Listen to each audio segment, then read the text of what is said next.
मागील लेक्चरमध्ये जो भाग बघितला लोक प्रशासनाची व्याप्ती, तो आज या ठिकाणी आपण कंटिन्यू करणार आहोत। आपण बघतो की लोक प्रशासनाची व्याप्ती ह्यामध्ये एक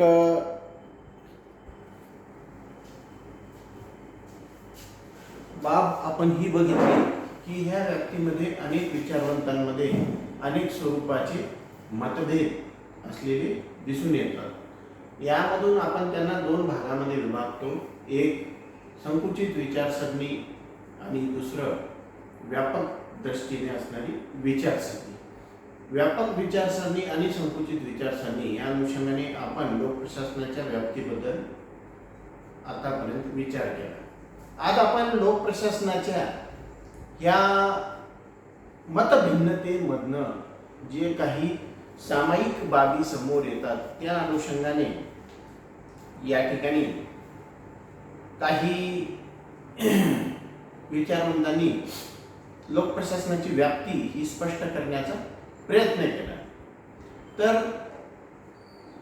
त्यामध्ये त्यांनी कोणत्या बाबीचा समावेश केला, ह्या सर्व बाबी आज आपण या ठिकाणी बघणार। यामध्ये आपण हेनरी फेयोल यांनी लोक प्रशासनाची व्याप्ती ही स्पष्ट करण्यासाठी काही बाबी या ठिकाणी सांगितलेल्या आहेत, ज्या अनुषंगाने हेनरी फेयोल यांनी आपल्या general and industrial management administration 1916 या पुस्तकातून POCCC हा सिद्धांत मांडला। हेनरी फेयोल यांनी 1916 मध्ये जनरल अँड इंडस्ट्रियल मॅनेजमेंट ह्या पुस्तकातनं एक सिद्धांत मांडला आणि ज्यायोगे असं मानण्यात येतं की या सिद्धांतामधनं मोठ्या प्रमाणावर लोक प्रशासनाची व्याप्ती ही स्पष्ट होत असते। हा POCCC हा सिद्धांत हा प्रत्येक एका प्रक्रियेचा एक जे काही युद्धाक्षर आहे त्या अनुषंगाने हा तयार करण्यात आलेला आहे, ज्यामध्ये P म्हणजे प्लॅनिंग नियोजन, O म्हणजे संघटना, त्याचबरोबर C म्हणजे आज्ञा कमांड, परत येणार C म्हणजे कोऑर्डिनेशन समन्वय आणि लास्ट C म्हणजे कंट्रोल नियंत्रण। अशा पद्धतीनं हा POCCC हा जो सिद्धांत आहे तो या ठिकाणी हेनरी फेयोल यांनी मांडलेला आपल्याला दिसून येतो। सर्वात महत्त्वाची बाब म्हणजे फेयोल यांनी या मध्ये सांगितलेलं आहे की नियोजन ह्या प्रक्रियेचा प्लॅनिंगचा समावेश हा लोक प्रशासनाच्या व्याप्तीमध्ये होतो। कोणतीही बाब, एखादा उद्देश हा तुम्हाला प्रत्यक्षात त्या ठिकाणी साध्य करायचा असेल तर त्याचे नियोजन सर्वात अगोदर तुम्हाला प्रभावी असे करणे आवश्यक असते। ज्यावेळेस तुम्ही त्याचे नियोजन प्रभावी करू शकता तेव्हाच त्या ठिकाणी हे तुमचा उद्देश साध्य करण्यासाठी जी काही आवश्यक कार्य आहेत ही जी या नियोजनाने आपल्या लक्षात येतील ते करण्याची अरेंजमेंट ही तुम्ही त्या ठिकाणी करू शकता। त्यामुळं सर्वात प्रथम नियोजन करणे ही बाब सर्वाधिक महत्त्वाची अशी या ठिकाणी ठरते। त्यामुळं हेनरी फेयोल यांनी सर्वात अगोदर प्राधान्य हे नियोजन याला दिलेलं आपल्याला या ठिकाणी दिसून येतं. त्याचबरोबर संघटन, की नियोजनानंतर काय येतं, तर नियोजनानंतर प्रत्यक्ष कृतीची वेळ येते. मग अशी प्रत्यक्ष कृती करायची, तर त्यासाठी पूर्णपणे श्रम विभाजन, डिव्हिजन ऑफ वर्क हे करण्यात येतं आणि त्या अनुषंगाने प्रत्येकाला हे कार्य वाटप हे करून देण्यात येतं. कार्य आणि सोबत जबाबदारी यांचं वाटप करून देण्यात येतं आणि त्यानंतर प्रत्येकाला आपल्या पदावर नियुक्ती देऊन त्या ठिकाणी ते कार्य प्रत्यक्षपणे नियोजनामध्ये ज्या बाबी ठरवण्यात आल्या त्या प्रत्यक्षपणे करण्याची सुरुवात ही होत असते. अशा पद्धतीनं प्रथमतः नियोजन आणि त्यानंतर संघटन या बाबीला या ठिकाणी हेनरी फेयल महत्त्व देतात. संघटन करणे म्हणजेच एक सामूहिक प्रयत्नांची एक श्रृंखला निर्माण करणे होय आणि ह्या सामूहिक प्रयत्नांची श्रृंखला ही निर्माण झाल्याशिवाय संघटन हे प्रभावी ठरू शकत नाही. आणि यापुढे हेनरी फेयल सांगतात की कमांड, आज्ञा या माध्यमातून हेनरी फेयल हे प्रामुख्याने नियंत्रण प्रस्थापित करण्याबाबत सुचवितात. त्यामुळे याचा प्रामुख्याने समावेश ते लोकप्रशासनामध्ये करतात. संघटन तयार झाल्यानंतर प्रत्येकजण आपापल्या हायरार्की मधील नियोजित पदावर त्या ठिकाणी नियोजित कार्य हे करीत असते आणि अशा वेळी आवश्यकतेप्रमाणे वेळोवेळी ते एकमेकाला अहवाल देतात, अहवाल घेतात. ठीक आहे. आणि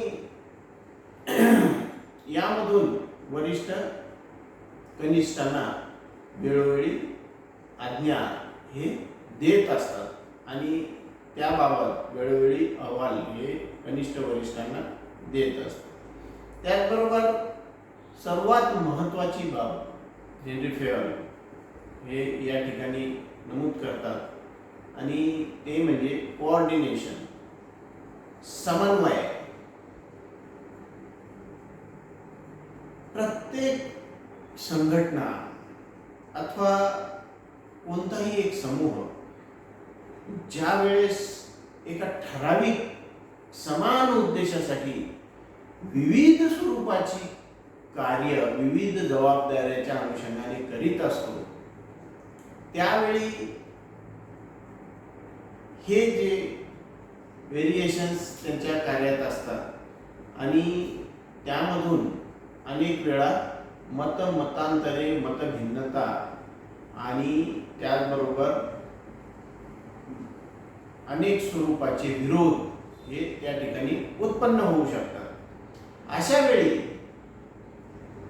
एकूण होणारे कार्य त्या संघटनेला अथवा त्या समूहाला आपल्या ठराविक उद्देशाकडे नेणारे असावे, या अनुषंगाने प्रत्येक कर्मचाऱ्यांमध्ये, सर्व कर्मचाऱ्यांमध्ये एकूण समन्वय प्रस्थापित करण्याला हेनरी फेयल या ठिकाणी प्राधान्य देतात आणि यामुळंच त्यांनी समन्वयाचा समावेश हा लोकप्रशासनामध्ये या ठिकाणी सुचविलेला आपल्याला दिसून येतो. त्याचबरोबर शेवटी ते म्हणतात की कंट्रोल, कोणतीही संघटना जर त्याच्यावर प्रभावी असे नियंत्रण प्रस्थापित करण्यात आले तरच ती संघटना त्या ठिकाणी प्रभावीपणे कार्य करू शकते. अन्यथा ती संघटना कार्य तर करेल, परंतु उद्देश साध्य होणे हे कठीण असते. त्यामुळे अशा पद्धतीनं त्यांच्या ह्या POCCC या सिद्धांतामधून आपल्याला लोकप्रशासनाची व्याप्ती ही स्पष्ट होत असलेली आपल्याला दिसून येते. त्याचबरोबर पर्सी मॅक्विन यांनी ट्रिपल फॉर्म्युला या ठिकाणी लोकप्रशासनाच्या व्याप्तीबाबत किंवा लोकप्रशासनाची व्याप्ती यामधून त्यांच्या या फॉर्म्युलामधून बऱ्याच अंशी स्पष्ट होताना आपल्याला दिसून येते. या ट्रिपल मध्ये फर्स्ट एम म्हणजे मेन, ज्याला आपण मानव संसाधन म्हणू, दुसरं मटेरियल साधने किंवा संसाधने, आणि तिसरं आहे मेथड. मेथड म्हणजे पद्धत. तर त्यांनी आपण बघतो की प्रत्येक संघटनेमध्ये केवळ 2 भाग असतात, एक मानवी संसाधन आणि यांत्रिकी संसाधन. या 2 भागापैकी कोणताही एक भाग जर या ठिकाणी नसेल तर ती संघटना परिपूर्ण होऊ शकत नाही.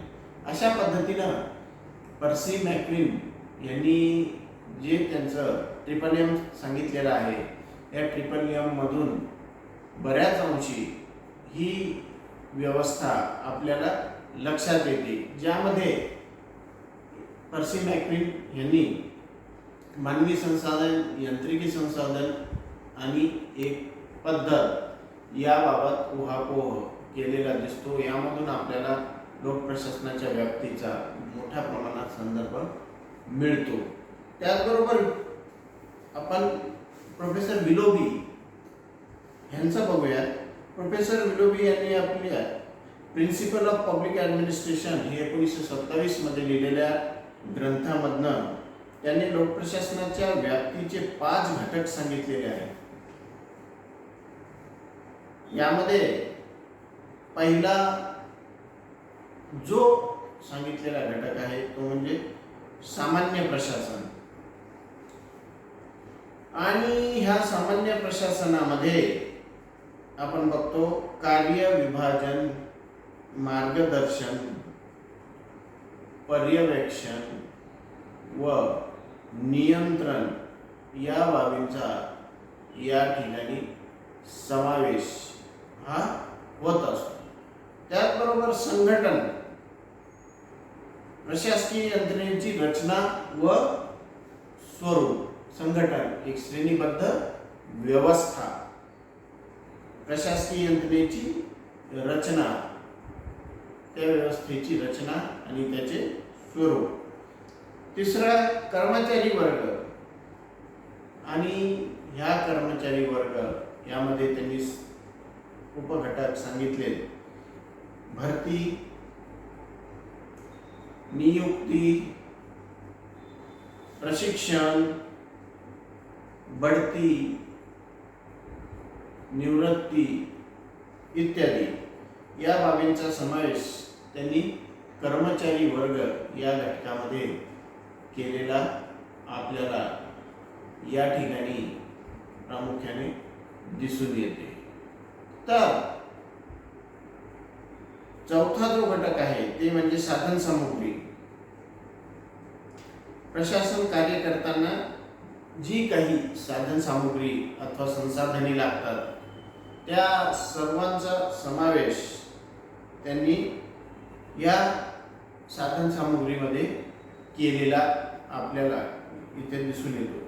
आणि 5वा जे सांगितलेलं आहे त्यांनी, 5वा घटक म्हणजे वित्त. या वित्ताचे उचित व्यवस्थापन ही बाब त्यांनी वित्तामध्ये सांगितलेली आहे. अशा पद्धतीने हे विविध स्वरूपाचे 5 घटक या ठिकाणी प्रोफेसर विलोबी यांनी सांगितलेले आहे. अशा पद्धतीनं हेनरी फेयॉल, विलोबी, त्याचबरोबर आपण या ठिकाणी पर्सी मॅक्विन यांचे लोकप्रशासनाच्या व्याप्तीबाबत विचार व एकूणच त्यांचं मत या ठिकाणी आपण बघितलं. यामध्ये लोकप्रशासनाची व्याप्ती स्पष्ट होण्यासाठी मोठ्या प्रमाणावर मदत होते. यासोबतच आपण बघू लुथर बुली यांनी पण पोस्टकॉर्प सिद्धांत मांडला, जो की लोकप्रशासनाची अधिक प्रमाणामध्ये व्याप्ती स्पष्ट करतो. लोकप्रशासनाची व्याप्ती पूर्णपणे अथवा अधिक प्रमाणामध्ये स्पष्ट होण्यासाठी मदत होते आणि त्यामधून लोकप्रशासनाची व्याप्ती मोठ्या प्रमाणावर लक्षात येते. या पोस्टकॉर्प सिद्धांत आपण नेक्स्ट लेक्चरमध्ये बघू. धन्यवाद.